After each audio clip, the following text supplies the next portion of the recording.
आइए देखते हैं प्राचीन इतिहास के तीसरा वीडियो। टॉपिक है महाजनपद काल। अगर आप चैनल पे नए हैं तो चैनल को सब्सक्राइब कर ले या फेसबुक पेज पे देख रहे हैं तो फॉलो कर ले। चलिए चलते हैं बिना देरी किए आज की पहला प्रश्न की ओर। पहला प्रश्न है, हर्यक वंश के किस शासक को कुनिक कहा जाता था? तो कुनिक अजातशत्रु को कहा जाता था। अगला है, किस शासक ने गंगा एवं सोन नदियों के संगम पर पाटलिपुत्र नामक नगर की स्थापना की? तो उज्जैन। अगला है प्रश्न संख्या 3, शिशुनाग वंश का वह कौन सा शासक था जिसके समय में वैशाली में द्वितीय बौद्ध संगीति का आयोजन किया गया? उसे काकवर्ण के नाम से भी जाना जाता था या जाना जाता है, कालाशोक। प्रश्न संख्या 4 है, 323 ईसा पूर्व में सिकंदर महान की मृत्यु हुई थी। कहाँ हुआ था? तो बेबीलोन में। अगला है, सिकंदर महान एवं पोरस या प्रू की सेनाओं ने किस नदी के आमने सामने वाले तटों पर पड़ाव डाला हुआ था? तो झेलम। अगला है प्रश्न संख्या 6, किस मृद भांड यानी पॉटरी भारत में द्वितीय नागरीकरण या शहरीकरण के प्रारंभ का प्रतीक माना गया है? तो उत्तरी काले पॉलिशकृत बर्तन। प्रश्न संख्या 7 है, पाली ग्रंथों में गांव के मुखिया को क्या कहा गया है? भोजक या ग्राम भोजक। अगला है, उज्जैन का प्राचीन नाम था? तो उज्जैन का प्राचीन नाम था अवंतिका। अगला प्रश्न है प्रश्न संख्या 9, नंद वंश का संस्थापक कौन था? तो महापद्नंद। प्रश्न संख्या 10 है, ग्रीक या यूनानी लेखकों द्वारा किससे अगन मिज जेंडर मिज कहा गया? तो घनानंद को। अगला है, प्राचीन भारत में पहला विदेशी आक्रमण किसके द्वारा किया गया? तो यूनानियों के द्वारा किया गया था। अगला है, प्राचीन भारत में दूसरा विदेशी आक्रमण एवं पहला यूरोपीय आक्रमण किसके द्वारा किया गया? तो यूनानियों द्वारा। प्रश्न संख्या 13 है, ईरान के खमनी वंश के किस शासक ने भारतीय भूभाग को जीतने के बाद उसे फारस साम्राज्य का 20वां प्रांत बनाया? तो डेरियस या दार यावाहू प्रथम। प्रश्न संख्या 14 है, हाइडेस्पस या बितस्ता यानी आधुनिक नाम झेलम का युद्ध 326 बीसी किन किन शासकों के बीच हुआ? तो सिकंदर एवं पोरस के मध्य। सिकंदर एवं पोरस के मध्य।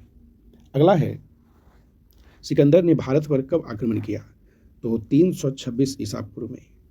अगला है प्रश्न संख्या 16। प्रश्न संख्या 16 है, मगध की प्रथम राजधानी कौन सी थी? तो ग्रीबर्च या राजगृह। प्रश्न संख्या 17 है, किस शासक द्वारा सर्वप्रथम पाटलिपुत्र का राजधानी के रूप में चयन किया गया? तो उदयन द्वारा। प्रश्न संख्या 18 है, 16 महाजनपदों की सूची उपलब्ध है अंगुत्तर निकाय में। प्रश्न संख्या 19 है, मगध का कौन सा राजा सिकंदर का समकालीन था? तो घनानंद। प्रश्न संख्या 20 है, प्रथम मगध साम्राज्य का उत्कर्ष किस सदी में हुआ था? तो 6ठी सदी में, 6ठी सदी ईसा पूर्व में।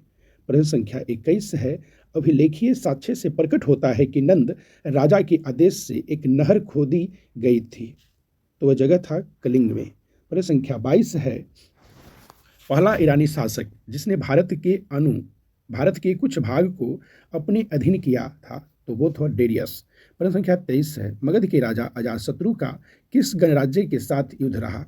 तो बज्जी यानी वैशाली। प्रश्न संख्या 24 है, बज्जी संघ के विरुद्ध मगध राज्य के किस शासक ने प्रथम बवार रथ मुसल यानी एक ऐसा रथ जिसमें गद्दा जैसा हथियार जुड़ा था तथा महाशिलाकंटक यानी पत्थर फेंकने वाला एक युद्ध यंत्र नामक गुप्त हथियारों का प्रयोग किया? तो अजातशत्रु। प्रश्न संख्या 25 है, नंद वंश का अंतिम सम्राट कौन था? तो घनानंद। प्रश्न संख्या 26 है, भारत में सिक्कों या मुद्राओं का प्रचलन कब हुआ? तो 600 ईसा पूर्व में। प्रश्न संख्या 27 है, 6ठी सदी ईसा पूर्व के दौरान बड़े राज्यों के उदय का मुख्य कारण क्या था? तो उत्तर प्रदेश और बिहार में व्यापक पैमाने पर लोहे का उपयोग। प्रश्न संख्या 28 है, मगध साम्राज्य बिंबिसार ने अपने राजवैद्य जीविका को किस राज्य के यानी राजवैद्य जीवक को किस राज्य के राजा की चिकित्सा के लिए भेजा था? तो अवंती। प्रश्न संख्या 29 है, किस शासक ने अवंती को जीतकर मगध का हिस्सा बना दिया? तो शिशुनाग। प्रश्न संख्या 30 है, किस मगध सम्राट ने अंग का विलय अपने राज्यों में कर लिया? तो बिंबिसार।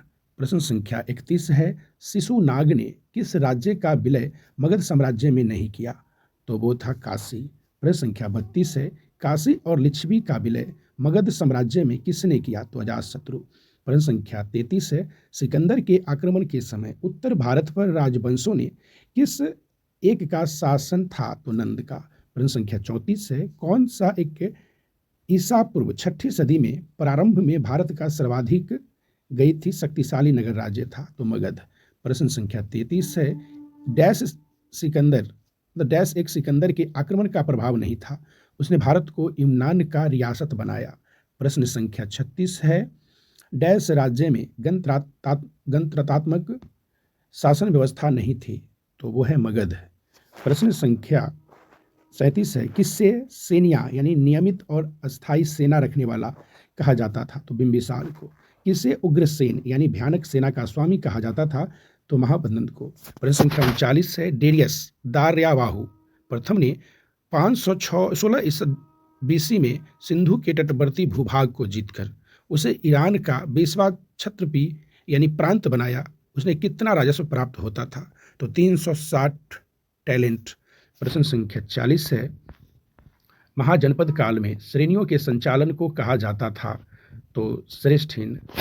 प्रश्न संख्या 41 है, गृहपति का अर्थ? तो धनी किसान। प्रश्न संख्या 42 है, मगध के किस प्रारंभिक शासक ने राज्यारोहण के लिए अपने पिता की हत्या की एवं इसी कारणवश अपने पुत्र द्वारा मारा गया? तो अजातशत्रु। प्रश्न संख्या 43 है, विश्व का पहला गणतंत्र वैशाली में किसके द्वारा स्थापित किया गया? तो लिच्छवी द्वारा। प्रश्न संख्या 44 है, कौन एक बौद्ध ग्रंथ 16 महाजनपदों का उल्लेख करता है? तो अंगुत्तर निकाय। प्रश्न संख्या 45 है, ईरान के खमनी वंश के किस शासक ने भारतीय भूभाग को जीतने के बाद अपने फारस साम्राज्य का 20वां प्रांत यानी क्षत्रपी बनाया? तो डेरियस या दार्यावाहु प्रथम। प्रश्न संख्या 46 है, हाइडेस्पस या बितस्ता यानी आधुनिक नाम झेलम का युद्ध 326 ईसा पूर्व किन किन शासकों के बीच हुआ? तो सिकंदर एवं पोरस के मध्य। और आज के लिए 47 नंबर प्रश्न है कि सिकंदर ने भारत पर कब आक्रमण किया? तो 326 ईसा पूर्व में। अगर आप चैनल पे नए थे तो चैनल को सब्सक्राइब कर ले या फेसबुक पेज पे देख रहे थे तो फॉलो कर ले। फिर मिलेंगे अगले टॉपिक के साथ अगले वीडियो में। आज के लिए इतना ही, धन्यवाद।